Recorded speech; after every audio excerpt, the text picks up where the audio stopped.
Good evening दोस्तों, स्वागत है आप सभी का एक बार फिर से आपके अपने यूट्यूब चैनल ब्लेजर्स कॉन्सेप्ट में। तो दोस्तों आज के सेशन में हम लोग एक बार फिर से इंजीनियर एस के झा सर के द्वारा जो BSSC second inter level vacancy के लिए model practice set book launch किया गया है वॉल्यूम 2, जिसमें कि 21 सेट दिया हुआ है। तो आज हम लोग इसका दूसरा मॉडल प्रैक्टिस सेट कवर करने जा रहे हैं और इस वीडियो से पहले हम लोग इसका प्रैक्टिस सेट 1 जो है ऑलरेडी कवर कर चुके हैं। तो अगर आप लोग वो वीडियो नहीं देखे हैं तो इस वीडियो के डिस्क्रिप्शन में उसका लिंक दे दिया जाएगा, यहाँ से आप लोग देख लीजिएगा, या फिर हमारे चैनल के प्लेलिस्ट में जाके आप लोग इस वीडियो को देख सकते हैं। चैनल पर अगर नए होंगे तो प्लीज़ इस चैनल को सब्सक्राइब कर लीजिएगा और बगल में घंटी का निशान होगा उसको प्रेस करना बिल्कुल मत भूलिएगा।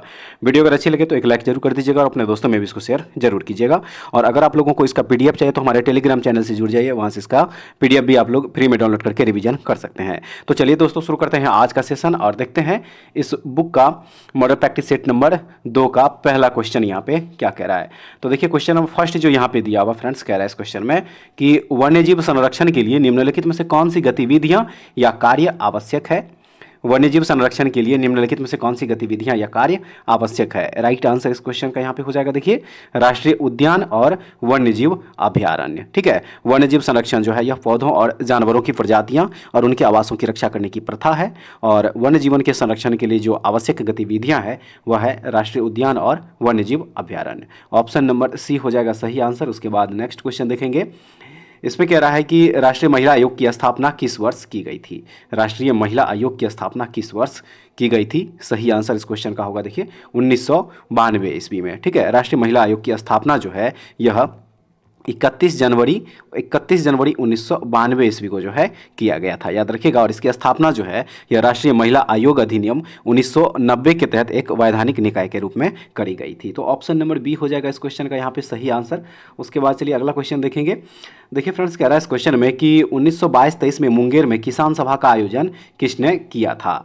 तो सही आंसर इस क्वेश्चन का यहाँ पे ऑप्शन नंबर सी हो जाएगा मोहम्मद जुबैर। 1922 में मुंगेर में मोहम्मद जुबैर और श्री कृष्ण सिंह के द्वारा जो है किसान सभा का आयोजन किया गया था, याद रखिएगा। ऑप्शन नंबर सी हो जाएगा इसका सही आंसर।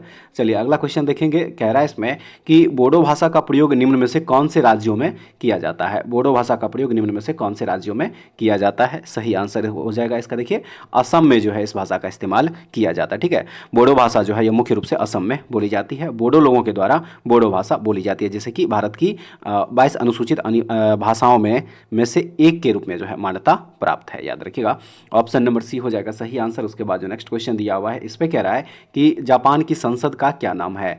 जापान की संसद का नाम क्या है। तो सही आंसर है इसका देखिए जापान की संसद का नाम जो है डाइट है। ठीक है, national diet. Option number C हो जाएगा सही। अगला क्वेश्चन देखेंगे। क्वेश्चन नंबर 6 कह रहा है इसमें कि भारत के किस पड़ोसी देश का राष्ट्रीय मुद्रा या करेंसी क्याट है।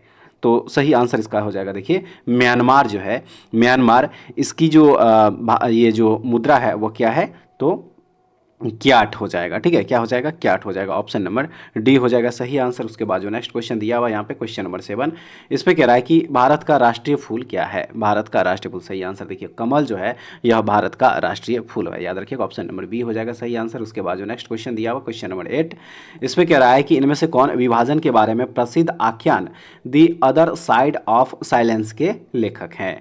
तो इसके लेखक हैं देखिए उर्वशी बुटालिया। ठीक है, इसके लेखक कौन है, Urvashi Butalia. Option number B हो जाएगा इस क्वेश्चन का यहाँ पे करेक्ट आंसर। उसके बाद चलिए अब देखते हैं नेक्स्ट क्वेश्चन। क्वेश्चन नंबर हो जाएगा यहाँ पे 9। ठीक है, क्वेश्चन नंबर 9। और देखिए इस क्वेश्चन में यहाँ पे कह रहा है कि भारत में किस दिन को शिक्षक दिवस के रूप में मनाया जाता है। शिक्षक दिवस के रूप में मनाया जाता है। सही आंसर है देखिए 5 सितंबर को जो है भारत में प्रतिवर्ष शिक्षक दिवस के रूप में मनाया जाता है। यह दिन जो है भारत के पहले उपराष्ट्रपति और दूसरे राष्ट्रपति डॉक्टर सर्वपल्ली राधाकृष्णन की जयंती के उपलक्ष्य में मनाया जाता है। तो आप लोग याद रखिएगा ऑप्शन नंबर ए हो जाएगा 5 सितंबर। ठीक है फ्रेंड्स, चलिए नेक्स्ट क्वेश्चन देखेंगे। इसमें कह रहा है कि सूक्त निम्नलिखित में से किसका हिस्सा है। सूक्त निम्नलिखित में से किसका हिस्सा है। सही आंसर होगा देखिए यह ऋग्वेद का हिस्सा है। ठीक है, किसका हिस्सा है, यह ऋग्वेद का हिस्सा है और यह सबसे प्राचीन वेद है, ये भी याद रखिएगा। तो ऑप्शन नंबर ए हो जाएगा सही आंसर। नेक्स्ट क्वेश्चन देख लीजिए फ्रेंड्स। कह रहा है इसमें कि निम्नलिखित में से किस राज्य को पहली बार रेलवे नेटवर्क में लाया गया है। वह कौन सा राज्य है। 4 ऑप्शन दिया हुआ है, मणिपुर है, त्रिपुरा, असम, अरुणाचल प्रदेश। तो सही आंसर इसका हो जाएगा यहाँ पे देखिए अरुणाचल प्रदेश। ठीक है, ऑप्शन नंबर डी हो जाएगा इस क्वेश्चन का यहाँ पे सही आंसर। Option number D. ठीक है, चलिए अगला क्वेश्चन देखेंगे। इस पे कह रहा है कि हेलडू संस्था संबद्ध किससे है? हेलडू संस्था संबंध किससे है? तो सही आंसर इस क्वेश्चन का होगा यहाँ पे देखिए गरासिया जनजाति से। ठीक है, गरासिया जनजाति से जो है यह संबंधित है। ऑप्शन नंबर ए हो जाएगा सही। अगला क्वेश्चन देखेंगे, क्वेश्चन नंबर 13 कह रहा है इसमें कि निम्नलिखित में से किसने इंडिया विंस फ्रीडम पुस्तक लिखी है? इंडिया विंस फ्रीडम पुस्तक किसने लिखी है? तो यह पुस्तक लिखा गया है देखिए अबुल कलाम आज़ाद के द्वारा। ठीक है, किसके द्वारा? अबुल कलाम आज़ाद के द्वारा। ऑप्शन नंबर सी हो जाएगा सही। नेक्स्ट क्वेश्चन, क्वेश्चन नंबर 14 कह रहा है कि निम्नलिखित में से कौन सी पुस्तक मलाला यूसुफजई द्वारा लिखी गई थी? इनमें से कौन सी पुस्तक है जो कि मलाला यूसुफजई के द्वारा लिखी गई है? सही आंसर इस क्वेश्चन का हो जाएगा यहाँ पे वी आर डिस्प्लेस्ड। ठीक है, we are displaced my journey and stories from refugee girls around the world नामक पुस्तक जो है यह मलाला यूसुफजई के द्वारा लिखा गया है। तो याद रखिएगा ऑप्शन नंबर सी हो जाएगा इस क्वेश्चन का सही आंसर। और ये मलाला यूसुफजई जो है इनको जो है नोबेल पुरस्कार भी मिला हुआ है। और यह कहाँ से ताल्लुक़ रखती है? तो यह पाकिस्तान की रहने वाली है। ठीक है फ्रेंड्स, तो ऑप्शन नंबर सी हो जाएगा इस क्वेश्चन का यहाँ पे सही आंसर। उसके बाद चलिए अब अगला क्वेश्चन देखेंगे। क्वेश्चन नंबर यहाँ पे 15 हो जाएगा। क्वेश्चन नंबर यहाँ पे देखिए 15 नंबर क्वेश्चन हो जाएगा। और देखिए फ्रेंड्स कह रहा है इस क्वेश्चन में यहाँ पे कि निम्नलिखित में से कौन सी जनजाति नीलगिरी पर्वत से संबंधित है? कौन सी जनजाति नीलगिरी पर्वत से संबंधित है? सही आंसर है टोडा जनजाति। ठीक है, टोडा जो है ये दक्षिण भारत के नीलगिरी पहाड़ियों में एक देहाती जनजाति है। याद रखिएगा ऑप्शन नंबर बी हो जाएगा, माफ कीजिएगा सही आंसर। उसके बाद जो नेक्स्ट क्वेश्चन दिया हुआ है कह रहा है कि निम्नांकित में किस संस्कृति के लोग प्रथम बार अस्थायी रूप से घर बनाकर रहने लगे थे? किस संस्कृति के लोग? तो राइट आंसर इस क्वेश्चन का होगा देखिए नवपाषाण संस्कृति के लोग। ठीक है, नवपाषाण संस्कृति के लोग जो है प्रथम बार अस्थायी रूप से घर बनाकर रहने लगे थे। ऑप्शन नंबर बी हो जाएगा सही। नेक्स्ट क्वेश्चन देखेंगे, इसमें कह रहा है कि किस दिन को अंतर्राष्ट्रीय लोकतंत्र दिवस के रूप में मनाया जाता है? किस दिन को मनाया जाता है? तो यह मनाया जाता है देखिए 15 सितंबर को। हर साल 15 सितंबर को दुनिया भर में अंतर्राष्ट्रीय लोकतंत्र दिवस मनाया जाता है। और यह दिन लोकतंत्र के समुचित कार्य के लिए समाज के सभी सदस्यों की भागीदारी के महत्व पर केंद्रित है। याद रखिएगा ऑप्शन नंबर सी हो जाएगा इस क्वेश्चन का यहाँ पे सही आंसर। चलिए अगला क्वेश्चन देखेंगे, क्वेश्चन नंबर 18 हो जाएगा। इसमें कह रहा है कि ईसीजी रिकॉर्ड करता है। ईसीजी रिकॉर्ड करता है तो देखिए वो हो जाएगा यहाँ पे हृदय की धड़कन की दर को। हृदय की जो धड़कन होती है इसकी दर को जो है क्या करता है? ईसीजी रिकॉर्ड करता है। ऑप्शन नंबर ए हो जाएगा इस क्वेश्चन का यहाँ पे सही आंसर। उसके बाद जो नेक्स्ट क्वेश्चन है इसमें कह रहा है कि किस अभिनेत्री को फिल्मों में अपने असाधारण योगदान हेतु प्रथम दादा साहेब फाल्के पुरस्कार से सम्मानित किया गया था? किस अभिनेत्री को?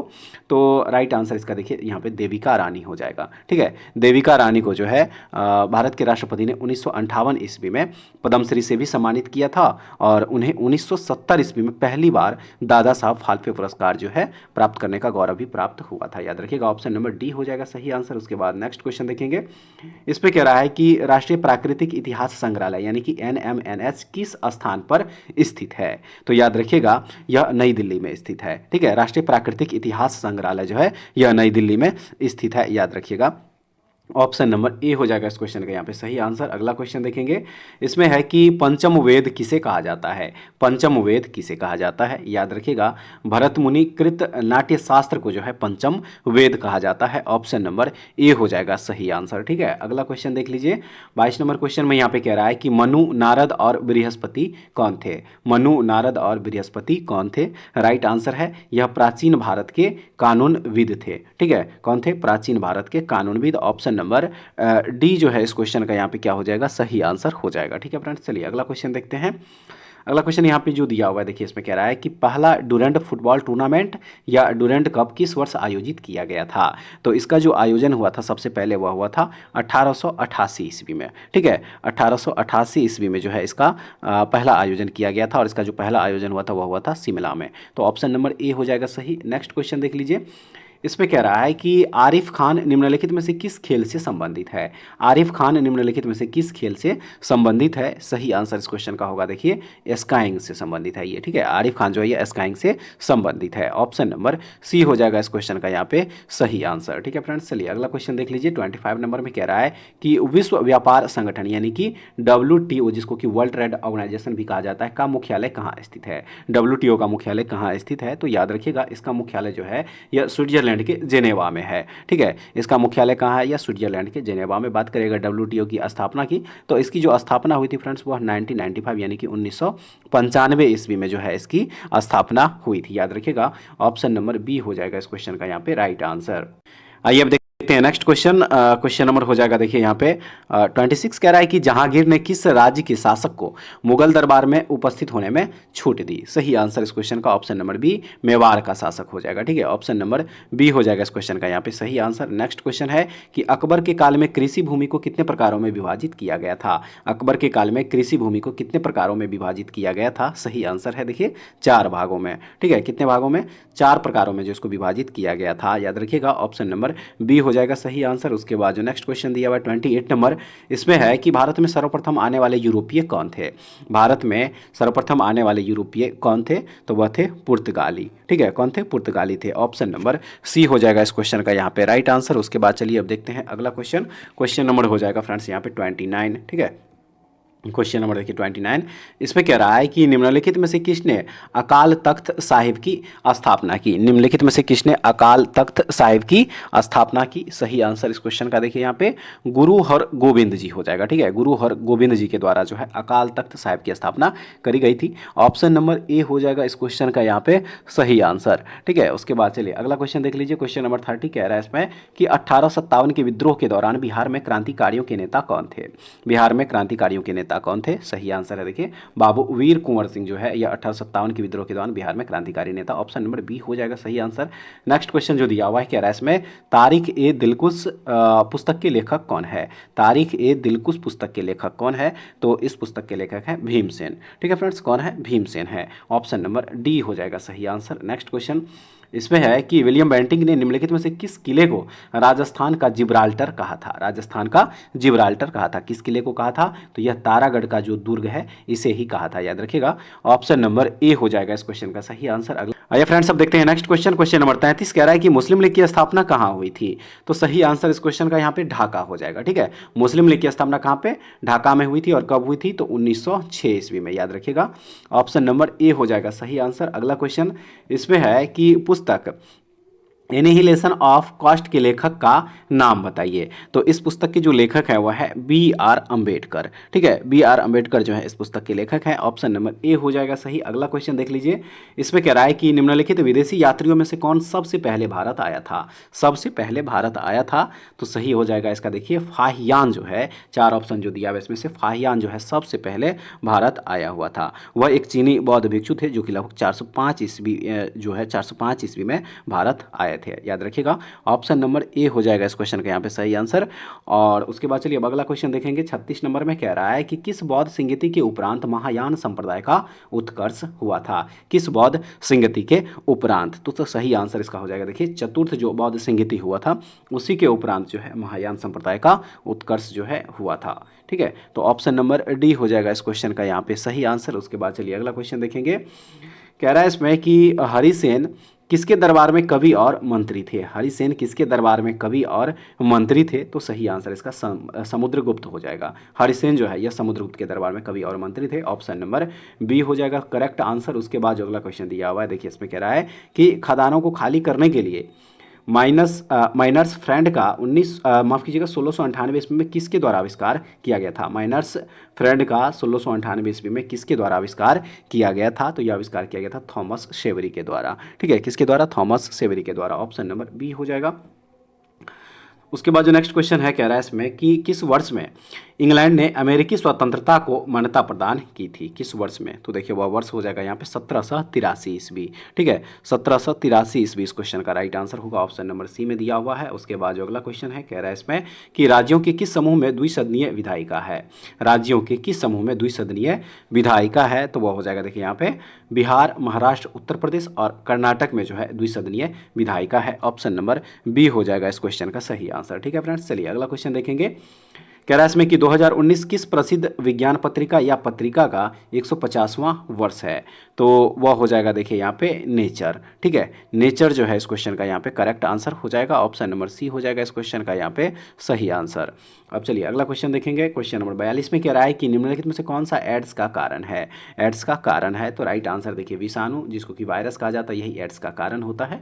ऑप्शन नंबर बी हो जाएगा सही। अगला क्वेश्चन कह रहा है निम्नलिखित में से कौन सा राज्य सूरजकुंड अंतर्राष्ट्रीय शिल्प मेला का आयोजन करता है। कौन सा राज्य है वो, तो वो हो जाएगा देखिए हरियाणा।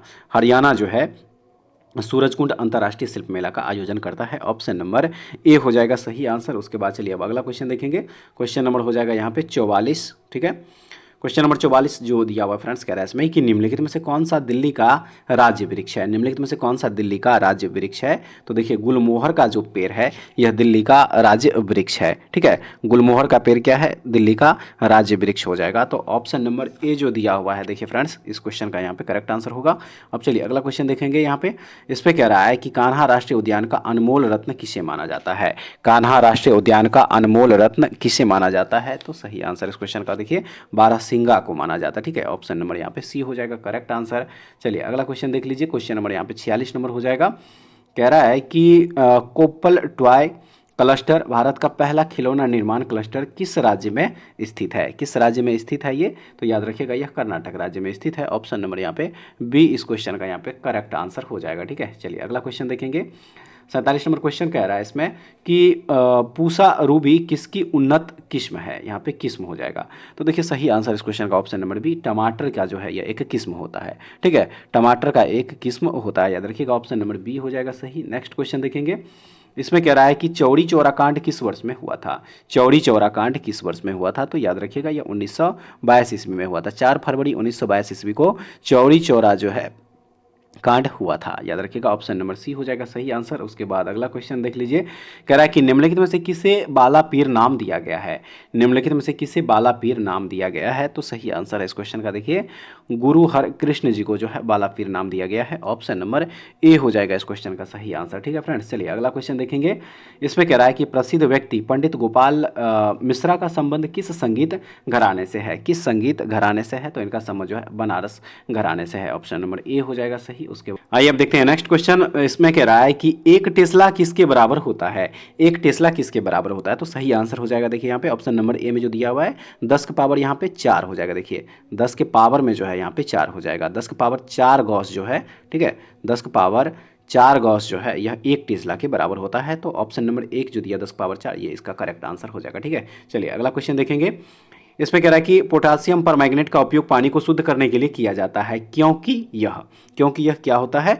तो क्योंकि यह ऑक्सीकरण करता है, ठीक है। क्या करता है? यह ऑक्सीकरण करता है। ऑप्शन नंबर बी हो जाएगा सही। नेक्स्ट क्वेश्चन देखेंगे। कह रहा है इसमें कि रबर के वल्कनीकरण में प्रयुक्त अधातु कौन सी है? रबर के वल्कनीकरण में प्रयुक्त अधातु कौन सी है? तो वह अधातु हो जाएगा देखिए यहाँ पे सल्फर होता है, ठीक है। ऑप्शन नंबर बी में दिया हुआ है। नेक्स्ट क्वेश्चन देखेंगे। निम्नलिखित में से किस प्रणाली को शास्त्रीय भौतिकी द्वारा पर्याप्त रूप से वर्णित किया जा सकता है? तो सही आंसर है इसका देखिए यहाँ पे एक क्रिकेट गेंद की गति को, ठीक है, एक क्रिकेट गेंद की गति, यानी कि ऑप्शन नंबर ए हो जाएगा इस क्वेश्चन का यहाँ पे सही आंसर, ठीक है फ्रेंड्स। चलिए अगला क्वेश्चन देखते हैं। इसमें कह रहा है मानव नेत्र के प्रकाश वर्णक किससे होते हैं? मानव नेत्र के प्रकाश वर्णक किससे होते हैं? तो याद रखिएगा इसका राइट आंसर होगा एक प्रोटीन और एक एल्डिहाइड, ठीक है। ऑप्शन नंबर सी हो जाएगा सही आंसर। उसके बाद जो नेक्स्ट क्वेश्चन दिया हुआ है कह रहा है कि रात में आसमान में तारे क्यों टिमटिमाते हैं? रात में आसमान में तारे क्यों टिमटिमाते हैं? तो इसका जो कारण है वह है तारे के प्रकाश के वायुमंडलीय अपवर्तन के कारण। ऑप्शन नंबर ए हो जाएगा सही आंसर। उसके बाद चलिए अगला क्वेश्चन देखते हैं। नेक्स्ट क्वेश्चन जो दिया हुआ फ्रेंड्स कह रहा है कि एक ड्रम को निर्वात में बजाने पर उसे नहीं सुना जा सकता है, इसका कारण क्या है? इसका कारण क्या है? तो इसका जो कारण हुआ है कि ध्वनि निर्वात में संचरण नहीं करती है, ध्वनि निर्वात में संचरण नहीं करती है, ठीक है। ऑप्शन नंबर डी हो जाएगा सही। चलिए अगला क्वेश्चन देखेंगे। क्वेश्चन नंबर यहाँ पे जो 58 दिया हुआ है देखिए फ्रेंड्स, इसमें कह रहा है कि मुख्य क्वांटम संख्या n जो है क्या होगा? तो वो हो जाएगा देखिए मुख्य क्वांटम संख्या n के द्वारा कक्षक की ऊर्जा काफ़ी सीमा तक निर्धारित होती है, ठीक है। ऑप्शन नंबर यहाँ जो बी दिया हुआ है देखिए इस क्वेश्चन का यहाँ पे सही आंसर हो जाएगा, ठीक है। अब चलिए देखते हैं नेक्स्ट क्वेश्चन। क्वेश्चन नंबर यहाँ पे 59 हो जाएगा। देखिए फ्रेंड्स इस क्वेश्चन में कह रहा है कि निम्नलिखित में से कौन सा विषाणु जनित रोग का एक युग्म है? विषाणु जनित रोग का एक युग्म है, इनमें से कौन सा? तो वो हो जाएगा देखिए यहाँ पे ऑप्शन नंबर जो बी दिया हुआ है सामान्य सर्दी जुकाम और एड्स, ठीक है। ऑप्शन नंबर बी होगा। चलिए अगला क्वेश्चन देखते हैं। इसमें कह रहा है मूसा पैराडिसियाका को आमतौर पर किस रूप में जाना जाता है? तो सही आंसर इस क्वेश्चन का जो होगा वो यहाँ पे देखिए ऑप्शन नंबर डी हो जाएगा, यानी कि केला का जो है जो वैज्ञानिक नाम होता है क्या होता है? मूसा पैराडिसियाका हो जाता है, ठीक है। तो ऑप्शन नंबर डी जो है इस क्वेश्चन का देखिए यहाँ पे करेक्ट आंसर हो जाएगा, ठीक है फ्रेंड्स। अब चलिए अगला क्वेश्चन देखते हैं। देखिए इस पे कह रहा है कि शरीर या ग्रंथियों का निम्नलिखित में से कौन सा भाग शरीर के तापमान को बनाए रखता है, शरीर के तापमान को क्या करता है, बनाए रखता है। तो देखिए वह हो जाएगा यहाँ पे ऑप्शन नंबर डी, यानी कि अधश्वेतक, जिसको कि हाइपोथैलेमस कहा जाता है। ऑप्शन नंबर डी हो जाएगा सही आंसर। चलिए अगला क्वेश्चन देख लीजिए, कह रहा है कि कैंसर के उत्पन्न होने से संबंधित जीन क्या कहलाते हैं।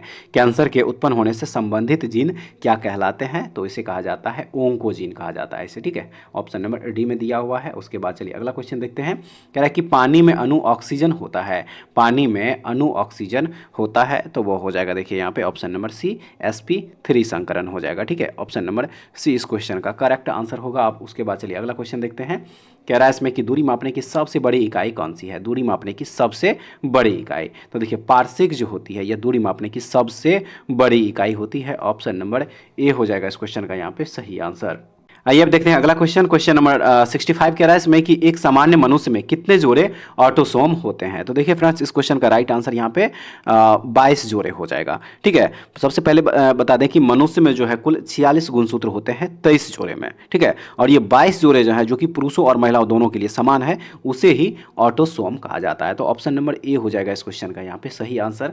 चलिए अगला क्वेश्चन देखते हैं, क्वेश्चन नंबर यहाँ पे 66 होगा, कह रहा है कि निम्नलिखित में से कौन सा नियम विद्युत धारा के तापन प्रभाव के साथ संबंधित है। वह कौन सा नियम है, तो वो हो जाएगा देखिए यहाँ पे जूल का नियम। ऑप्शन नंबर ए में दिया हुआ है। नेक्स्ट क्वेश्चन जो दिया हुआ है, कह रहा है कि निक्टोफोबिया किसका डर है, निक्टोफोबिया किसका डर है। तो सही आंसर इसका देखिए यह अंधेरा का जो डर होता है उसे निक्टोफोबिया कहा जाता है। ऑप्शन नंबर बी में दिया हुआ सही आंसर। उसके बाद जो नेक्स्ट क्वेश्चन दिया हुआ है फ्रेंड्स, इसमें कह रहा है कि निम्नलिखित में से कौन सी ग्रंथि सेक्रेटिन हार्मोन का स्राव करती है, वह कौन सी ग्रंथि है, तो वह ग्रंथि हो जाएगा देखिए यहाँ पे ग्रहणी ग्रंथि, ठीक है। ऑप्शन नंबर बी इस क्वेश्चन का राइट आंसर है। उसके बाद जो नेक्स्ट क्वेश्चन है, कह रहा है इसमें निम्नलिखित प्राणियों में से किसमें 4 कक्ष युक्त हृदय होता है, निम्नलिखित प्राणियों में से किसमें, तो याद रखिएगा यह हो जाएगा देखिए मगरमच्छ यानी कि क्रोकोडाइल में, ठीक है। किसमें होता है, क्रोकोडाइल में। ऑप्शन नंबर डी हो जाएगा सही आंसर। अगला क्वेश्चन है, इस पे कह रहा है कि घुटने की संधि और केहूनी की संधि किसके उदाहरण है, यह किसके उदाहरण है, तो याद रखिए यह हिंज संधि के उदाहरण है। ऑप्शन नंबर डी होगा सही। नेक्स्ट क्वेश्चन कह रहा है, जब हम धनुष की तार को वापस खींचते हैं तो हम इसमें एक प्रकार की ऊर्जा को संग्रहित कर रहे होते हैं, यह किस प्रकार की ऊर्जा है, यह किस प्रकार की ऊर्जा है, तो याद रखिएगा यह एक प्रकार की स्थितिज ऊर्जा होती है। ऑप्शन नंबर बी हो जाएगा सही आंसर। उसके बाद चलिए अगला क्वेश्चन देखेंगे, क्वेश्चन नंबर 72 में यहाँ पे कह रहा है फ्रेंड्स कि चींटी के काटने के प्रभाव को उदासीन करने के लिए त्वचा पर लगाए जाने वाले काइलेमाइन विलयन में निम्न रासायनिक पदार्थ उपस्थित होता है, वह कौन सा रासायनिक पदार्थ है, तो याद रखिएगा यह जिंक कार्बोनेट होता है, ठीक है। क्या होता है, जिंक कार्बोनेट होता है। ऑप्शन नंबर बी हो जाएगा इस क्वेश्चन का यहाँ पे सही आंसर, ठीक है फ्रेंड्स। उसके बाद चलिए अब अगला क्वेश्चन देखेंगे, यहाँ पे 73 नंबर में कह रहा है नीचे दी गई कौन सी धातु उच्चतम उपचयन अवस्था दर्शाती है, कौन सी है वो, तो वो हो जाएगा देखिए यहाँ पे मैग्नीज। ऑप्शन नंबर ए हो जाएगा इस क्वेश्चन का यहाँ पे करेक्ट आंसर फ्रेंड्स। उसके बाद चलिए अब अगला क्वेश्चन देखेंगे, क्वेश्चन नंबर हो जाएगा यहाँ पे 74। देखिए इस पे कह रहा है कि सीमेंट निर्माण के दौरान धातुमल में जिप्सम क्यों मिलाया जाता है, जिप्सम क्यों मिलाया जाता है इसमें, तो सही आंसर है सीमेंट की जमाव दर को कम करने के लिए, ठीक है। सीमेंट की जमाव दर को कम करने के लिए उसमें मिलाया जाता है। तो ऑप्शन नंबर ए हो जाएगा इस क्वेश्चन का यहाँ पे सही आंसर। उसके बाद चलिए अब अगला क्वेश्चन देखेंगे, क्वेश्चन नंबर यहाँ पे हो जाएगा देखिए 75। इसमें कह रहा है कि यह रासायनिक अभिक्रिया 2Mg + OT 2MgO + उष्मा निम्न में से किस रासायनिक अभिक्रिया से संबंधित है, किससे संबंधित है ये, तो याद रखिएगा यह दहन अभिक्रिया से संबंधित है, ठीक है। ऑप्शन नंबर सी हो जाएगा। अगला क्वेश्चन है 76 नंबर, कह रहा है कि कौन सा सिद्धांत या नियम कहता है कि द्रव्यमान सहित कोई भी वस्तु रिक्त आकाश में प्रकाश की चाल जितनी तेज यात्रा नहीं कर सकती है, कौन सा सिद्धांत या नियम कहता है, तो सही आंसर इस क्वेश्चन का होगा देखिए यह आपेक्षिकता का जो सिद्धांत होता है यही कहता है, ठीक है। तो ऑप्शन नंबर सी हो जाएगा इस क्वेश्चन का राइट आंसर। चलिए अगला क्वेश्चन देखते हैं फ्रेंड्स, कह रहा है कि एक तत्व के परमाणु में 10 इलेक्ट्रॉन 10 प्रोटॉन और 12 न्यूट्रॉन है, उस तत्व का परमाणु द्रव्यमान कितना होगा, उस तत्व का परमाणु द्रव्यमान कितना होगा, सही आंसर है 22 हो जाएगा इसका परमाणु द्रव्यमान, ठीक है। परमाणु द्रव्यमान जो है यह क्या होता है, प्रोटॉन की संख्या प्लस न्यूट्रॉन की संख्या होता है, ठीक है। प्रोटॉन प्लस न्यूट्रॉन की संख्या, तो देखिए प्रोटॉन की संख्या 10 है और न्यूट्रॉन की संख्या 12 है, दोनों को ऐड करेंगे कितना हो जाएगा 22। तो ऑप्शन नंबर बी हो जाएगा सही आंसर। उसके बाद जो नेक्स्ट क्वेश्चन दिया हुआ है, कह रहा है कि वेग समय ग्राफ का ढलान क्या दर्शाता है, किसको दर्शाता है, तो याद रखिए यह त्वरण को दर्शाता है। ऑप्शन नंबर बी हो जाएगा इस क्वेश्चन का सही आंसर। उसके बाद चलिए अब अगला क्वेश्चन देखेंगे, क्वेश्चन नंबर यहाँ पे 79 हो जाएगा। ठीक है फ्रेंड्स, देखिए इसमें कह रहा है कि एक तरंग के सिर्फ एक दिशा में कंपन के प्रतिबंध की घटना को क्या कहा जाता है। प्रतिबंध की घटना को क्या कहा जाता है, तो याद रखिएगा इसे प्रकाश का ध्रुवण कहा जाता है। ठीक है, ऑप्शन नंबर डी हो जाएगा करेक्ट आंसर। नेक्स्ट क्वेश्चन देख लीजिए, कह रहा है कि श्वसन के दौरान गैसीय विनिमय किसमें होता है, तो वह इसका जो राइट आंसर होगा देखिए यहाँ पे फेफड़े और एल्वियोली हो जाएगा। ठीक है, ऑप्शन नंबर ए इस क्वेश्चन का करेक्ट आंसर होगा। चलिए नेक्स्ट क्वेश्चन देख लीजिए फ्रेंड्स, कह रहा है इस क्वेश्चन में कि 22 दिसंबर से सूर्य कहाँ पर लंबवत चमकता है। कहाँ पर लंबवत चमकता है, तो याद रखिए यह मकर रेखा पर लंबवत चमकता है। ऑप्शन नंबर बी हो जाएगा करेक्ट आंसर। उसके बाद नेक्स्ट क्वेश्चन में कह रहा है कि विश्व का सबसे गर्म स्थान कौन सा है। विश्व का सबसे गर्म स्थान कौन सा है, तो वो हो जाएगा देखिए यहाँ पे अजीजिया, जो कि लीबिया में है। ऑप्शन नंबर सी इस क्वेश्चन का करेक्ट आंसर है। नेक्स्ट क्वेश्चन देख लीजिए फ्रेंड्स, कह रहा है कि ट्राइफल्गर स्क्वायर विश्व के किस शहर में स्थित है। विश्व के किस शहर में स्थित है, तो यह स्थित है देखिए लंदन में। ठीक है, कहाँ स्थित है, लंदन में स्थित है। ऑप्शन नंबर बी हो जाएगा इस क्वेश्चन का यहाँ पे सही आंसर। चलिए अगला क्वेश्चन देखते हैं फ्रेंड्स, कह रहा है इसमें कि समान रेखा मानचित्र पर वह रेखाएं होती है जो किसके समान गहराई वाले बिंदुओं से होकर गुजरती है, तो सही आंसर इस क्वेश्चन का देखिए वाष्पन उत्सर्जन हो जाएगा। ठीक है, ऑप्शन नंबर सी इस क्वेश्चन का यहाँ पे करेक्ट आंसर है। नेक्स्ट आइए अब देखते हैं अगला क्वेश्चन, क्वेश्चन नंबर 85 में कह रहा है कि यांगजी नदी में बहती यानी कि कहाँ पे बहती है, तो यह नदी जो है फ्रेंड्स ये चीन में बहती है। ऑप्शन नंबर सी हो जाएगा सही आंसर। उसके बाद चलिए अगला क्वेश्चन देखते हैं, क्वेश्चन नंबर यहाँ पे 86 नंबर कह रहा है इसमें कि मध्य प्रदेश की कौन सी नदी खंभात की खाड़ी में गिरती है।